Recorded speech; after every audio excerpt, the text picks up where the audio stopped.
हाँ हुंदा हर कुरान गिलाफ अंदर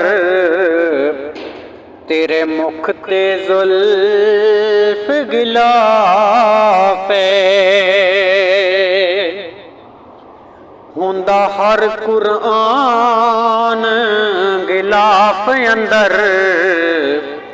तेरे मुख ते जुल्फ गिलाफ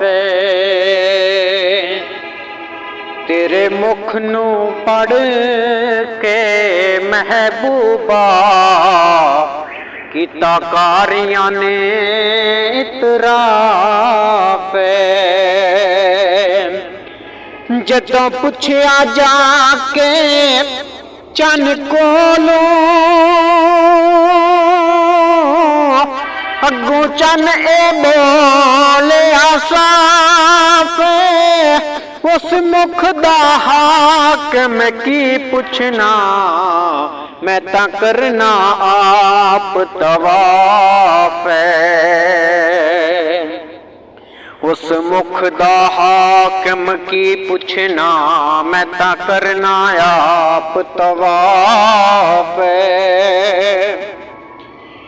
हाँ नबी पाक दे शहर दी गलियां चों कोई गली नाराज ना होवे नबी पाक दे शहर दी गलियां चों कोई गली नाराज ना होवे बावे मेहर अली बावे गौसे जली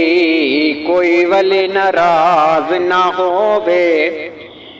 जेड़ी वंडदी हर एक नेमत नू ओ कली नाराज ना होवे जग रुसदा हाकम रुस जावे एक अली नाराज ना होवे जग रुसदा हाकम रुस जावे एक अली नाराज ना होवे।